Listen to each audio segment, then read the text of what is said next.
E aí, qual é a maior autoridade na sua vida?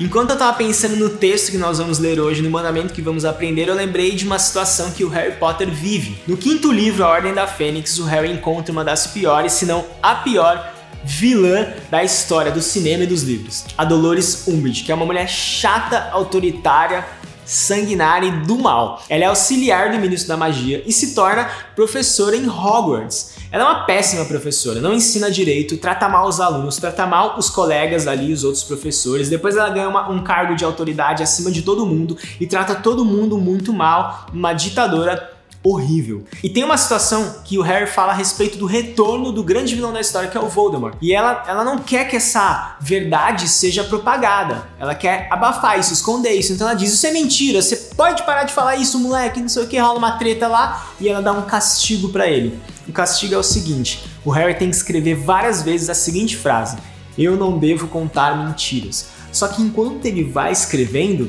isso vai marcando, como se estivesse cortando a palma da mão dele, escrevendo aqui na palma da mão, eu não devo contar mentiras. Ele estava escrevendo com o sangue dele. Olha como essa mulher é do mal, tá torturando o Harry. E aí no final do livro vai ter uma situação em que a Dolores precisa de ajuda e o Harry precisa mentir para ajudar ela. Aí o Harry olha bem para ela assim, na hora que ela pede ajuda e diz, eu não devo contar mentiras. Então uma autoridade ruim na vida dele ali quis que ele fizesse o errado ali. E aí ele vai e fala, não importa a sua autoridade, o que é certo e eu não vou contar uma mentira. Às vezes nós encontramos na nossa vida boas lideranças e péssimas lideranças, autoridades boas e autoridades ruins. Mas acima dessas pessoas está a pessoa de Deus. E o que ele diz que é certo, o que ele diz que é errado. Então não importa a situação, não importa a autoridade, Deus é que tem controle acima de tudo.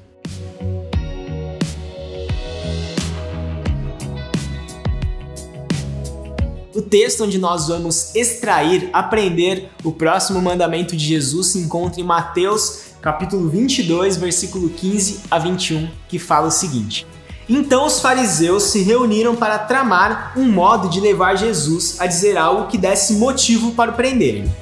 Enviaram alguns de seus discípulos junto com os partidários de Herodes para se encontrarem com ele. Disseram, mestre, sabemos como o Senhor é honesto e ensina o caminho de Deus de acordo com a verdade. É imparcial e não demonstra favoritismo. Agora diga-nos o que o Senhor pensa a respeito disto. É certo pagar imposto a César ou não? Jesus, porém, sabia de sua má intenção e disse, hipócritas, por que vocês tentam me apanhar numa armadilha? Mostrem-me a moeda usada para pagar o imposto. Quando lhe deram uma moeda de prata, ele disse, de quem são a imagem e o título nela gravados? De César, responderam. Então deem a César o que pertence a César e deem a Deus o que pertence a Deus, disse ele.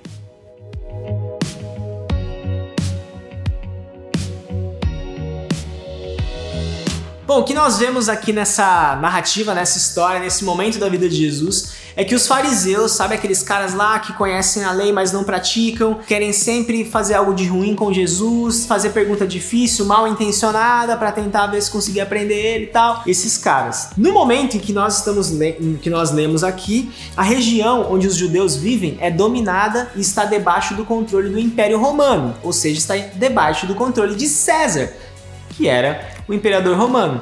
Assim como nós hoje temos que pagar impostos para as autoridades aqui no nosso país, naquela época não era diferente. E aí nesse momento os fariseus decidem fazer uma pergunta difícil para Jesus, porque eles tinham a expectativa de, perguntando a respeito dos impostos, Jesus falasse que eles não precisam pagar, porque Jesus pregava de que o reino dele não é deste mundo, mas é um reino diferente. E aí ele vai responder um negócio aqui, vamos prender ele agora. Mas aí Jesus dá uma resposta diferente da que eles imaginavam. Jesus diz, dê a César o que é de César e dê a Deus o que pertence a Deus. O que Jesus está ensinando aqui é de que Deus está acima de César, que não existe nenhuma outra autoridade ou liderança que tenha controle maior do que Deus tem. Não é César que está acima de Deus. Deus está acima de César. Deus tem controle sobre o Império Romano e sobre todos os outros impérios e nações que vieram depois, porque Deus é soberano e tem autoridade e controle sobre toda a existência.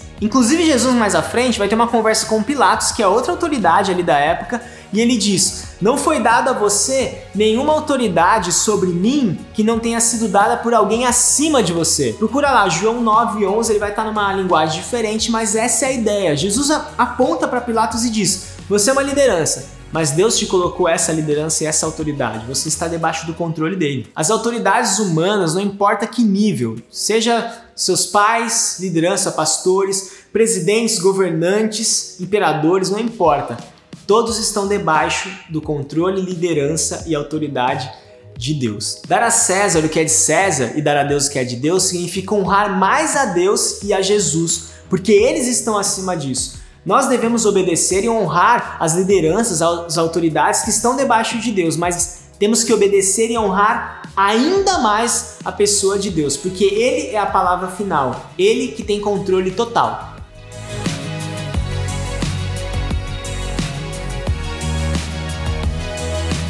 Tá, mas o que a gente faz com esse ensinamento, com esse mandamento?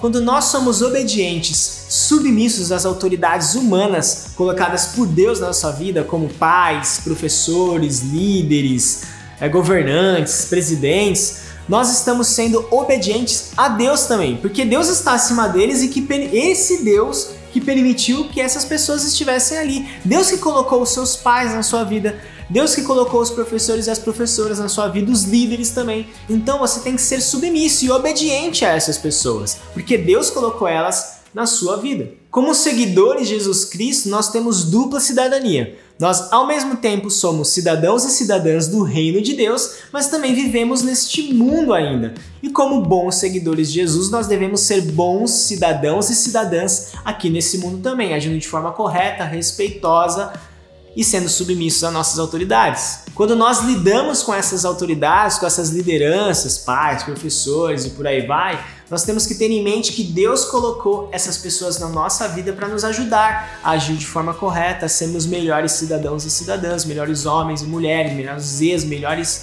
pré-adolescentes, tudo para honra e glória dele, porque ele colocou essas pessoas ali. É claro que se essa autoridade em algum momento tentar nos obrigar a fazer algo errado, que é contrário à vontade de Deus, a palavra e a vontade de Deus está acima disso também. Então nós vamos talvez desobedecer algumas autoridades quando eles contrariam a vontade do Deus Pai, a vontade de Deus que está descrita na Bíblia, nos querendo forçar a pecar ou algo do tipo. Mas se não é isso, nós devemos sim nos submeter a essa liderança, à autoridade deles, porque Deus colocou eles e elas na nossa vida. Toda a autoridade na nossa vida foi dada por Deus. Ele que colocou em nossa vida nossos pais, professores, todos os nossos governantes. Então devemos obedecê-los, porque assim nós obedecemos e agradamos a pessoa de Deus.